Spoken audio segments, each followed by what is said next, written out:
Hey guys, it's Tony Robbins. Listen, I've got a video here for you today that I think you'll really enjoy. I am, for the last, I guess, 9 months or so since the economy took its giant collapse all over the world in different areas financially, I've been meeting people that are trying to figure out what to do financially. And I've watched so many people in business who are trying to figure out what to do. Their customers are responding in a different way. They're hanging on to their money and they're concerned. And so I thought, you know, the traditional approaches to business are not making a difference. What I'm best at is modeling. You know, I've always, when I wanted to figure something out, I go to people that are the best in that area and figure out what they're doing and teach myself how to do that and then teach others to do the same once I've proven it's worked with myself. I said, I want to find the best of the best, and I've been really fortunate over the last, as I say, probably 7, 8, 9 months to have spent some time interviewing and getting to know and becoming good friends with many of the top people in the internet marketing. I mean, people that they're not the likely people you normally look at. I look at them as the new money masters. You know, they're guys that, you know, they didn't have the traditional education, and ladies that didn't, but they found a way to add value. So whether you're looking for, you know, an opportunity to figure out how to have a second income stream, or you have some form of business you're considering being in or you're in and you want to learn some tools, I thought I'm going to create some great products for this, but I thought I'd just send you out first a neat little interview that I did with them. These guys called me up and said, can we come by? I'd love to chat with you. And I said, well, we're going to chat. Let's put it on film. So we just knocked around, and what they wanted to ask me was, look, you know, we've spent enough time with you. We know you know how to get people to take action. I said, well, come on over and let me kind of get inside your heads a little bit. Let me see why you follow through. Why do so many people say they're going to do something and then never follow through? And a few people do something inside their head and heart that gets them to follow through. So I just thought you might enjoy this conversation we've had. It's with Frank Kern and John Reese, two of the best in this industry. And you know, I think you'll find it interesting. Maybe you'll be triggered a little bit to think about what will get you to follow through too. So this is my little gift to you. I hope you enjoy. We got the dialing. Frank. Tony, what's up? Good thing, man. How about you? I'm good. Listen, we've got a serious issue that I think is affecting our market, and we need your help. We actually don't know if we can solve this problem, but we think that you can. So we want to barge in today. We're kind of riding around anyway. I know you're shooting and stuff, but if you got a couple minutes so we can pop by, that sure would be helpful. Okay, well, I'm honored if you help me. Come on over. I look forward to seeing you. Okay. See you, man. All right, man. Bye. Look forward to you, John. Bye-bye. Yep, see ya. So why are we in a hotel anyways? They use this place a lot to shoot stuff because it's got a really nice background. Oh, so really nice outdoor filming stuff. different guests and interviews Yeah. and TV commercials? Hey, man. How's it going? Come on in. All right. Thank you. Hey, Hey, Tony. guy. What's up? How you doing, man? What's all this? Doing a little leadership filming, man. That's awesome. Good to see you. All right. Thanks for having us, man. Thanks a Very lot. good.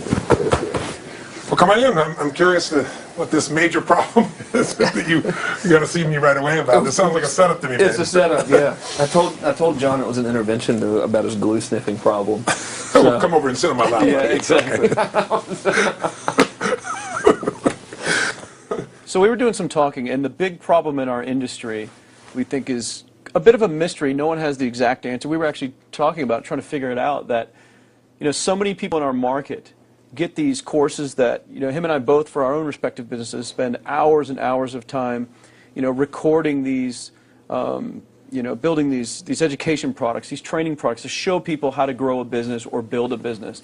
But there's this large segment of our customers in our market that we're in that really don't get results. They don't do anything, or they're just, you know, for whatever reason, it's not for them. It's just, you know, we were just talking about how great it would be if there were just, you know, so many more success stories, right? Like If everyone who actually bought stuff, not necessarily just our stuff, but all of the stuff within our community, if the people who bought it, if everyone who bought it just actually used it, you know, and just followed the directions and followed through, how amazing that would be, like what we would accomplish as a community as a whole if that happened.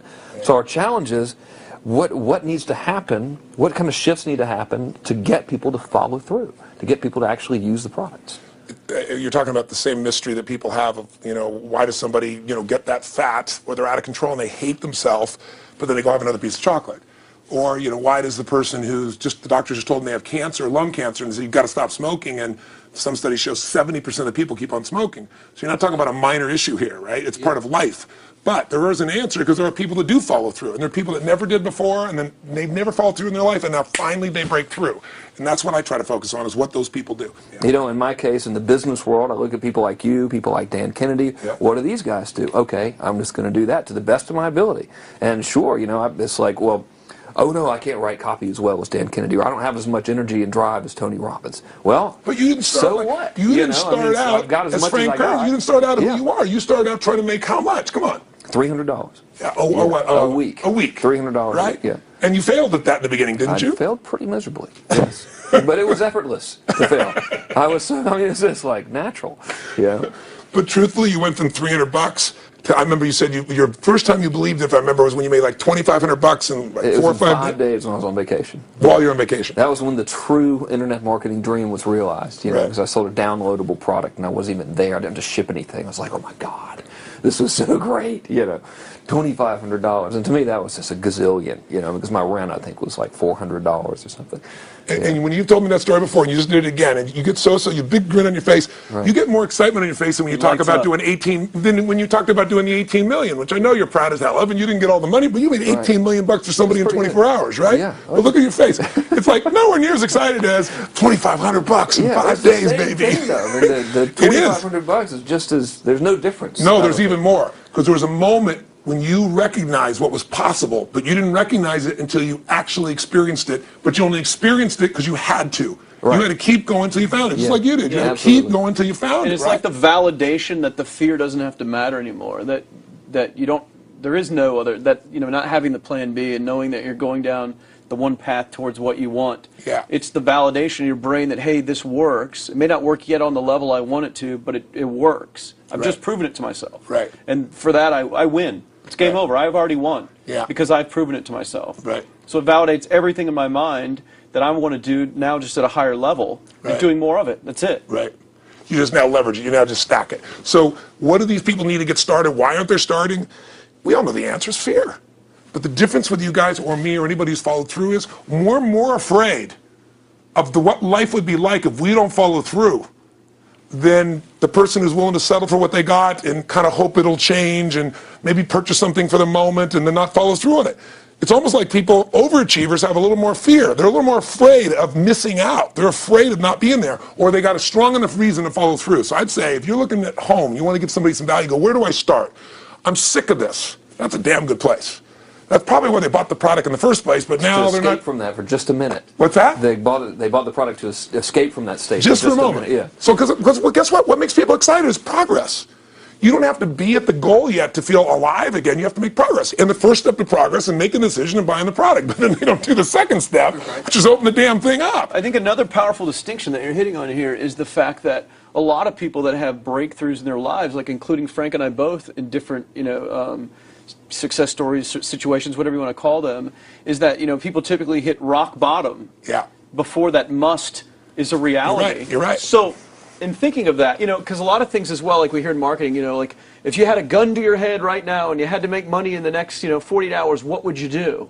And that really resonates with people. But so I just wanted to bring this into the conversation because I think a big part of the market of all these people aren't people that have their backs completely against the wall yet. That's right. Okay, so they're not in a must situation yet. They're in a desire situation where they're okay in their lives. They do have big dreams and ambitions. They do want greater things, but it's not pushing them yet to the point where they will do what it takes to master something. Must. So what do you think? How do people go from not having their backs against the wall when they have no choice to say, I'm totally sick of this, to conditioning their minds to go from their situation where they are, which may be okay, to getting something greater? Well, think about this. What pisses you off and what excites you is all relative. $300 a week, no, $2,500 excites him more, that memory to this day, than even the $1 million, he did in his first 24-hour version, right? Or you breaking the 4 minute mile, $1 million. That must have been out of your mind. Tell me about that for a second. What did that feel like? You make $1 million in 24 hours. Nobody in history of the internet's done it. Euphoria. Yeah. It's unbelievable. What was your? It wasn't even about the money. That's exactly right. That's exactly right. It wasn't really about the money. No, it wasn't. I wasn't thinking like, oh, that's how many cars I can buy. No. It just wasn't. It was just breaking through like another barrier of progress. So at that point, it wasn't about your back to your wall. At that point, what it was really about... It was a further point for my fear, is what it really was. Further point for your fear, and for some people, and I think in some cases, it's also a recognition of who I am and what I'm capable of. So for somebody whose life is already great, this is about, what if I could take on another skill that could create more freedom for my life? And just saying, I'm not having to go out and try and do it all perfectly right now. What I'm going to do for the next 8 weeks, I'm going to create a little ritual. I'm going to do one thing a day to condition my mind, right, so that I get strong, so I follow through. I'm going to read something. I'm going to listen to something. I'm going to immerse myself. I'm going to go for an intense jog, or I'm going to go lift weights, but I'm going to do it consciously to get in a state where I'm going to follow through. That's number one, because people follow through when they're in state. Second, I'm going to get clear about why this is a must for me. It's not because my back's against the wall, but because I want to master an area of life that could create some freedom. I'm not going to master it overnight, but I got the system, I got the plan. I'm going to do one thing a day. I'm going to work on one subject a week. This week's going to be about figuring out what the right product or industry is. Next week's going to be basics of building traffic. And each week I'm going to make a little progress, and I'm going to get to a goal, whatever that is. I'm going to make $1,000, my $300 in a week. I'm going to get to my $2,500. That first $2,500 is the most excited. Unbelievable. The first $300. I remember It's the most life-changing, too. It is the most life-changing. I remember I was supposed to be a truck driver, making $24,000 a year because I'd be making the most anybody in my family had ever made. How'd that work out for you? Yeah, real well. Thank God I'm not driving a truck, right? I think you could pull the truck. I figured out I could pull it with my finger, man. I could do it with my teeth. I could pull it with my teeth, right? 36 grand a year was the goal. If I could make 3 grand in a month. When I did that, was out of my mind. And then it was like, could I make 10 grand a month? Then it was 10 grand in a day, then 100 grand a day. Then could I make $1 million in a day? I had a day where I made $400 million in a day. The stock value of the company I took public, my personal stock. But it was probably after I did it, though, so it doesn't really count. I'm just joking. You're right. People don't remember who's first, Tony. 400 million, $1 million. Yeah, who cares? Who cares? No, I'm not saying that's to brag. amazing, though. I'm not saying to of brag. It's course. because they told me when I was on stage, I had this audience of about 15,000 people at the Continental Center. It was during a stretch break. I was doing what I loved, rocking the house. Everybody's going crazy. And they go, the stock's worth $400 million right now. I was like, wow, that's cool. It's like, okay, no one sounds stupid. It's like, what's next? And I went right back to what I loved. Once you break through, then it just becomes a game. The people that are getting your products have not yet broken through in most cases. The breakthrough happens by conditioning your mind every day, by feeding it a role model or a story. It's putting yourself in a peak state where you follow through by getting physically strong. It's creating a little ritual of doing a little bit each day, and then you get momentum. But the most important thing of all is what we started out with. Why? Absolutely. Why is it a must for you? It doesn't have to be you're against the wall, but it has to be something you're hungry for, because the only difference in people is hunger. And if you're not hungry, get around people that are hungry and something will hit you. You watch a conversation, you get around people that are doing better, and all of a sudden you start going, my life sucks. I remember I went to a guy in LA. He's one of the most multi-billionaire guy, I'll never forget. And I lived in the Del Mar Castle, and I was really proud. That was like the symbol of me having taken myself from being poor to providing for my family this great place. It's built from castles in Europe overlooking the ocean, not far from you. And I went to this guy's house. He's a billionaire. He took me down to his wine cellar. I don't even drink wine. Went through this whole thing. At the end of the night, I was depressed. I lived in the Del Mar tenement, as far as I was concerned. I really was. I was like, I live in a crappy place, and all my standards changed. All of a sudden, I wasn't willing to settle for living that. All of a sudden, my back was to the wall in a different way, because as a man, I knew I was capable of more. So people can change their standard by getting around where it's better. People can change their standard by getting associated what's true, like the bills they got to solve, the problems they got to do it. Or they can do it because they're excited, because it's something new they want to take on. Everyone's different, but they got to find the why, and they got to come up with some daily rituals to get them going, and just do a step at a time. That's where you get momentum. Awesome. That is awesome. So, think about what's the holy grail between somebody taking action or not. It's one word: certainty. When somebody is absolutely certain, the common word is believe, right? But, you can believe at a general level, or you can believe with certain. When you're absolutely certain that if I do this, it's going to get that result, and that result's going to change my life, you'll do it. When you think it absolutely is not going to work, you're never going to do it. The middle no man's land of maybe it'll work, maybe it won't, that's the piece that kills people, right? So if it's a must for you, you got to make it work, right? In our case, right? That's an example. If it's not a must for you and you're not sure, you don't know what to do. So years ago, I'd look around and say, okay, how do people get themselves to follow through that haven't been following through? What's the difference? And I started interviewing hundreds of people, literally, and eventually thousands, because I had thousands of my events. So I'd ask the group to give me their feedback. And I came up with this model. It's like the holy grail of belief, or the holy grail of momentum. It's like the difference between what makes the rich get richer and the poor get poor. right?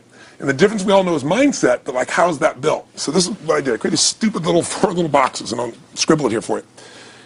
You think about the first thing that determines whether you can do something or not, and I put that in this first box at the top here on the left side, and it's potential.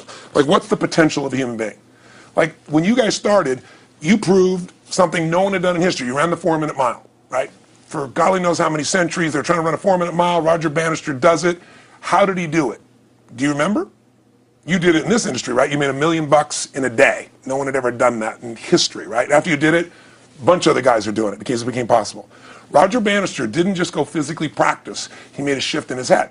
He practiced in his head because he could never achieve it physically, so he had to change in his head first so that the result became certain enough he believed it, and then his body got him through. After Roger Bannister ran that 4-minute mile, within 2 years, 37 people ran a 4-minute mile. Wow. When no one in history had ever done it. Now here's how it works. The potential for anybody getting your product is extraordinary. They can do what you've done as much, more or less. They can do whatever they want to do. The potential's there. The market's proven that. Whether or not they tap into that potential has a lot to do with what action they take, which is the question you came to me with, right? Like, you know, God, they all this potential, but they're not taking action. And we all know that the action they take is going to determine the results they get. That's pretty obvious. So most people have a belief about what their real potential is no matter what you tell them. And that affects how much action they take. And of course that affects the result. And then ironically, that result reinforces their belief. And then that belief affects it. So I'll give you an example. Let's say a person has unlimited potential, we all agree. But they take little action, little results. Why? Because they have to start with a problem with their belief. They don't believe it's really going to happen for me. Maybe for Frank Kern's because he's got the cool hair and stuff, or maybe it's for you because you're so driven, but it's not me. Maybe Tony Robbins because he's a freak, got these big teeth. Whatever their thought process is, right? They got this thing, right? But what happens is, if you believe that there's very little potential, how much action are you going to take? Nothing. Nothing, little. And when you take little potential with a little action, what kind of results do you get? Lousy little results. And when you get little results, what does that do to your belief? You go, see, I told you this was a waste of time, told you this wouldn't work. And then what happens? You tap even less potential. You take even less action. You get even worse results, and your belief gets even weaker. And this sucker feeds on itself until you are in a downward spiral. It's poisonous. It's poisonous and it's self-fulfilling. Now, what if something could happen that could come along and fill you with a sense of absolute certainty? Not like I believe, but mean where you know. In you guys' case, mine as well, we knew because we had to. Because we burned the boats. There was no other option. We had to find a way. We weren't going to live that way. We all did it in different ways and for different reasons, but in essence, that was it. If you get yourself in a state of certainty that this is going to work, I'm going to find a way, and if this doesn't work, I will make the way, then you tap a lot more potential. And when you're certain in your potential, you take massive action. When you take massive action, you really believe in something, you get great results. When you get great results, your brain goes, see, I told you I was a stud. I told you this thing would work out. Now you're even stronger. You tap more potential, take greater action, greater results. That's how you went from $300 in a week to $2,500 in 5 days to $100,000 in a month to $1 million in a day. Same thing with you. And we get momentum. That's why the rich get richer and the poor get poorer. Now some people go out and they go, well, I'm going to take a bunch of action. All right, I'm going to open this product. I'm going to try it. And they'll say to you, I even did it. But it's like a salesman who goes and knocks on the door, and he knocks on 100 doors and says, You don't want one of these, do you? yeah, exactly right. Yeah. And even if he doesn't say it verbally, his face says it because he doesn't believe it's going to work. So his voice, his body, the execution is so weak. Maybe if he talks to 100 people, somebody's going to buy out of pity. They don't want his kids to starve, right? But he's not going to get the result. So the core difference in people is how do you produce certainty when the world isn't giving it to you? You go out and you try, in your case, you're 100,000 in debt and nothing's working. How do you keep yourself going? The way you did it, the way I did it, the way you're doing it, we may not have done it consciously, is we didn't change our potential. That was there. And it wasn't even taking more action. Taking more action with a belief it's not going to work, it's not going to change anything. We got results in our head that made us feel certain as if it had already happened. True or false for you? True. Right? So give me an example so people know I'm not just making this crap up. Well, I mean, just like when I had nothing, I already knew I was driving like Ferraris and Porsches and stuff because I always wanted those cars. I already knew I was going to have them. It was inevitable. Right. I inevitably, that was just my inevitable outcome. But how did you do that? Did you have a ritual? Did you think about it regularly? Was it one time you thought about it, or was it something you had an obsession towards? I had an obsession towards it. I mean, I used to work at a video store, which is the last job I ever had in my life. Thank God. And I used to go to work almost every day. and I used to bring 2 magazines with me to read on my breaks. Entrepreneur magazine, just to read about business and everything else, and read about what other people are doing, look for role models. And I used to carry an Auto Trader with me. And I used to look at Porsches that were for sale. And people always used to ask me, what are you doing with that Auto Trader magazine? I'm like, well, I'm just picking out the Porsche that I'm going to buy. Which probably got you a lot of crap. I did. People made fun of me. I actually had a boss at that job tell me, you know, you really shouldn't do that to yourself, John, because it's very, very likely that that is never going to happen. It's very likely that you're never going to have that car. That's the kind of belief he was trying to put in my head. And I was like, no, you don't realize that it's inevitable that I will drive here sometime in the near future with that car when I'm not working for you and drop movies off for you to put back on the shelf. And that actually happened. And it was one of the most fulfilling days of my entire life. And the great thing was when I pulled up in this car, I was, I was in my mid-20s, a car that most mid-20s... What kind of car was it? It was a Porsche 911 Turbo. It was a convertible and everything. Just a beautiful car. It was one I always dreamed of having. But, you know, for a few years I always circled the ads of which ones I was going to buy. Well, when I finally got it and I pulled up at the store, you know, I had all these people, some people that were still working at this $7 an hour job were there years after I left. And I'll never forget this, even the boss and stuff, and the reaction of the people was like, wow, that is awesome. Is that your dad's car? And all I said to them was, not exactly. Good for you. And I just smiled and just left. But it was, you know, it's the weirdest thing, but I just knew it was going to happen. But you knew it because I conditioned myself you to did it over and over again. Yeah. When I was in high school, I was not a popular kid, but I was passionate and intense, and I'll never forget, some particular girls gave me some crap in a guide too. And I wrote in their journals or their annual yearbook at the end, I wrote, you know, someday, I said, you treated me like hell. Someday I'll be rich and famous, and you'll be an effing truck driver. And you'll be sitting there, I'll be with with this beautiful woman of my life, rich, and you'll be watching me on television thinking, you wish you would have treated me better. I actually wrote this shit in people's annuals because I went to a 10-year high school reunion when the people friends showed me this stuff, right? But it's like, I burned the bridges, baby. I was like, this is how it's going to be. So I'll give you a perfect example of this. You know, they did studies, many have been done at this element, where they want to say, how much does the mind affect performance? So take basketball. And I've worked with a lot of NBA players and turned them around, and one of the problems many of them have is they'll choke on the free throw line. You know, well, everybody knows in that case, if you normally shoot really well and now you're not, something's interfering, something's getting in front of your state, some uncertainty, right? Obviously. So they take a group and say, we're going to make them better. How do you make somebody better who has got this mental block? So they take a group of guys, and they're going to do free throws, and they do one group where they just practice for 6 weeks. Totally intense practice, and I forget the number of free throws, but they got to do this many free throws every day. Take a second group, and they have them not practice at all. Obvious. And they take a third group, and they don't let them touch a basketball. All they do is have them practice in their mind, but the key is, it's not practice makes perfect, it's perfect practice makes perfect, as corny as that sounds. So these guys see themselves making the shot every single time, conditioning their mind and body that it's perfect every time. They're not interrupted by a reality that would screw with them.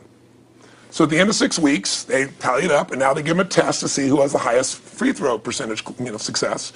What do you guess it's going to be? Well, the obvious person says, obviously, it's not the guys that didn't practice, but which one is it, the mind, or is it the ones that actually practice? I'm assuming the mind. Yeah, you would assume it because it's true. Right. You intuitively know the truth. That practicing's not enough. It's getting yourself so certain so many times that now when you go to do it, there's no hesitancy and you execute. It's having that absolute certainty that makes you tap your full potential, take massive action, get massive results, be reinforced to having stronger belief. This is what makes somebody a star at anything. It's like Jack Nicklaus, the golfer. He visualized every shot and where it was going, landing right where he wanted it before he ever hit it. Every single time. And what do most golfers do? Every single time. They just take a practice swing and they kind of hope for the best and point in the right direction and hit it. And some of them, if they've had some bad hits, what are they really focusing on? You know, what I don't want to do. Exactly. Exactly. And that's the same thing here. So I'll show you a little stupid little physical technique for this. So stand up for a second. You guys going to do this with the camera show? So try this for a second. So just put your feet together and then put your right index finger straight out in front of you like this. Okay? And all I want you to do is I want you to just turn clockwise comfortably as far as you normally turn. Just notice where you naturally stop. Go ahead and turn clockwise. People at home can do this too.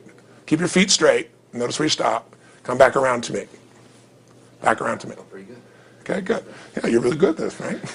Drop your hand. Now let's do something really simple. Close your eyes. And you don't even have to visualize, just feel. I want you to imagine your finger coming back up again. And this time, see and feel it coming up. Don't actually make it happen, but feel like it's happening. Imagine in your mind that you're actually doing it. You're seeing it, you're feeling it. And then make it like a game where you turn twice as far this time.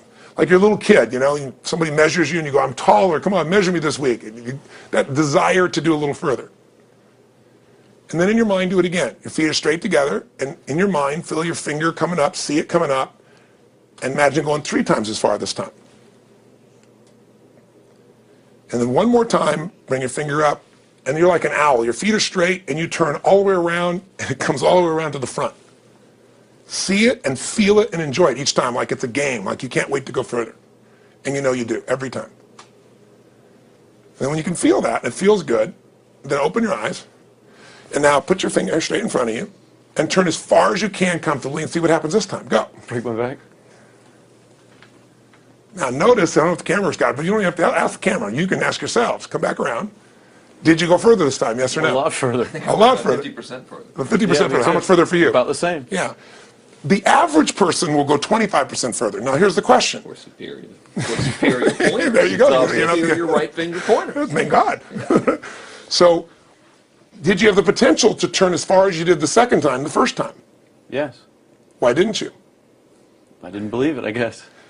We have beliefs about stuff we don't even know we have beliefs. You have an unconscious belief about how far you can turn comfortably. The first time I did it, when I pointed straight back, Yeah. I thought I probably shouldn't even go that far, like it was going to hurt me or that I wasn't capable of going any farther. It's like, and how much further did you go this time? And the camera knows pointed over there. That's about exactly over there. right. Now here's the difference. The potential was there the first time, and you took action, and you got a result. But it was 50% less than what you did later on, and the only difference is they changed your belief. How did I change your belief? We didn't work harder on your potential. We didn't take more action. I got you to see the result in advance. I got to see it vividly 2 or 3 times, that's all. Of going further, and then your brain went, oh, I know what to do. Boom, it went there. Isn't that what you did by looking at your cars every single day and envisioning it?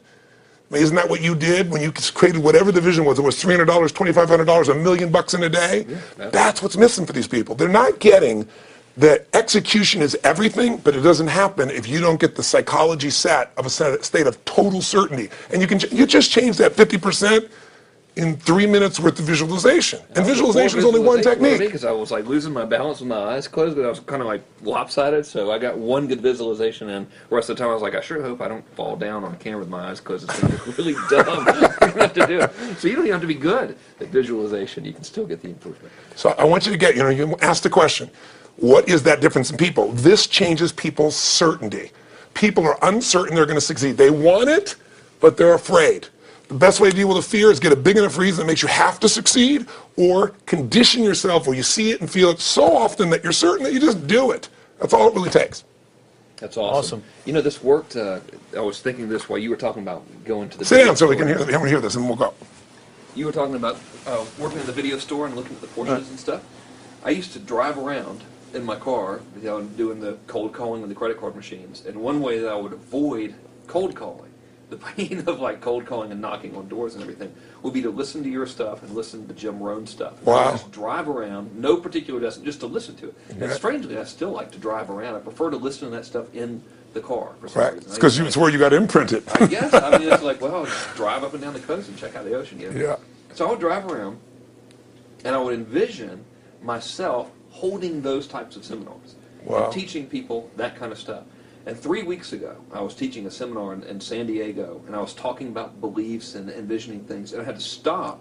And I shared with the audience, I was like, you're not going to believe this, but I actually used to envision this very moment of me talking to you right now. So it really, really works. Definitely works. Makes a difference, I'd say. I'll tell you what, I worked with Andre Agassi in 1993, I think it was. He'd been #1. He dropped to 32nd in the world. And he was literally ready to quit with no exaggeration. His father was managing him, and he was so angry with his life. And he went through some, I think, wrist surgery at the time, and he's working on his swing. And he was dating Brooke Shields at that point. They weren't married, and not his current marriage, obviously. And so she said, you got to come see Tony. She goes, I don't need motivation. He goes, he's not motivation, man. He's strategy. He'll show you how to make that shift in your head. So he comes. I work with a guy. In the beginning, he's saying, do your magic stuff. Like, oh, yeah, great, thank you. And I said, tell me, if you ever hit a tennis ball perfectly, and I'm trying to get him in the zone to remember that time, like you visioned, where he was perfect at it. He goes, of course I have, and I get him vision over and over again. And finally, he's in the zone. He's feeling that again, right? He's seeing it, and he's feeling certain, and the swing is going perfect. And I said, how's that feel? He goes, it feels perfect. I said, but are you thinking about the swing? You're not thinking about the swing. You're not thinking about how to do it. You're just seeing the result you want so vividly that it's there. So all I did was train him how to go in that state over and over again. He won the next weekend. The second weekend he came in second. Within 6 months he was #1 in the world again, and he gave me unbelievable credit. But all it was conditioning the mind. You did it with tape, so did I. We were just talking about this earlier, Pam and I used to go when I was 17 years old down to downtown Los Angeles, this place called Night Education, K-N-I-G-H-T, like at the night. And I'd save up all my money, work as a janitor, and I would get these tapes and listen to these things over and over and over again. I went there for years, and I didn't have enough money, and I leveraged everything I had, but I knew how to train my mind. It's the one thing I knew how to do. This man's name was Mario. I saw him in his 80s. You know, he obviously knows how my life turned out and was very proud of the role he played in that process. He used to tell people the story. This guy's the real thing. He didn't just start out this way. This is how Tony did it. He listened to these tapes. He conditioned himself, right? This is the real stuff. He passed away a few years ago. I'm calling his house, and he passed away, and his daughter was there, and she wanted to share with me that how I touched his life and so forth. But the best thing was, I thought, you know what? I want to get those tapes. I want to get that stuff that conditioned you. I want to go back to that moment like you did of, you know, that moment was visualizing, now I'm living it. And she said, he left all this in his will to you. So I have all these tapes now that are from the time when I originally went through, and like I'd go to sleep and I had these sleep tapes that conditioned my mind to believe that I could succeed even when I was sleeping, or to build energy in my body. And anybody who wants to succeed has got to know it doesn't just happen. You can buy a product, but you also, with that product, have got to condition yourself. You got to make it a must, and you got to get a ritual. And if you do it, whatever you used to dream about you thought was so huge, you'll just live it. You'll live it like you lived this yesterday, like we're all living the life that we envision. Because we had to, and because we played this game with our head. We got the belief to be real by seeing it enough times and feel it enough times till our brain believed it, and then it made it happen. Which raised the potential, which made us take more action, which got us better results, which raised our beliefs again. That's right. And then that's why the rich get richer and the poor get poorer. So instead of bitching about it, change it. And this is how you change it. It's like a self-fulfilling prophecy. Completely. It's pretty easy to change. Just that one simple exercise was amazing. I'm still like, holy crap, you know, I wonder what else I can do now. But look what most people do. Most people do the opposite of that, right? They get the product, or they think about doing it, and what do they envision? It's not working. That's Yeah, right. the excuses. So they envision it not working. As soon as they envision it not working, they feel uncertain. As soon as they feel uncertain, how much potential they tap? Little, if anything. And so they send back your product, and they listen to the damn thing, you know? And guess what? What does that do, by the way? They make that as another lousy result in their life. I didn't even follow through on that, and they believe even less. This process is the holy grail. It's where the whole game changes, and anybody can do it, and they can do it in a few minutes. And if they do it a few minutes each day, then they get a different life. They do it a few minutes one time, their life changes for the day. We're defined by our rituals. Everybody's got rituals, certain things they do every day. And what we three have in common, and anybody that I know of who has a life that they're living that was once a vision, is we saw it again and again and again, even when it didn't work, even when you lost 100 grand, even when I'm working as a janitor. There's something we would not give up on. And if somebody watching wants to change their life, they got to decide what they won't give up on, and then put themselves in the state of momentum by a couple little rituals. That's all it takes. And I think especially when it comes to anything related to making money, like making money products or promises or courses, people are so inundated with scams and all this garbage, true garbage, that, you know, their natural thinking is that they're so skeptical. It's like they fall into the conditioning of, well, if anything's ever going to work, that thing has to prove it to me before I believe anything. So when they go to approach the thing to make more money with, they're like, well, I'm starting at zero, and this thing has to prove to me that it has any potential at all before I believe that it will. Don't you agree with that's the case? Unfortunately, it's the case, but here's the truth. When somebody says to me, in my business, even more, because a lot of people think I'm a motivator. I hate that term. That's never been what I've done. I do believe in energy, and I'm passionate. You know, they see 10,000 people in a room rocking, they go, oh, he's motivating them. I believe in peak state. You get a top athlete, you get in a concert, and you get in state, right? The problem is, to defend themselves so they won't be disappointed again, they lower their expectations. So someone will say to me, well, I'm skeptical or I'm pessimistic. And my response to them is, no, man, you're gutless. It takes no guts to be skeptical. You don't have to have any capacity to be a critic. And now with the web, you don't even have to own that you're the one being the critic. Eh? You can burn somebody and, you know, anonymously, right? I said, you know what? It takes guts to believe. And if you think something's going to do it for you without you putting your guts on the line, you might as well forget it right now. So this idea that I'm skeptical or they got to prove it to me, it's the biggest lie. What that really is your fear talking. You're so scared of failing, you don't even want to get your hopes up. And if you don't get your hopes up, you might say, well, what if they get their hopes up and somebody gets disappointed? How many disappointments have we experienced in our business careers and in our lives? The difference is some people take disappointment and let it destroy them. Other people take disappointment and let it drive them. And you get to choose.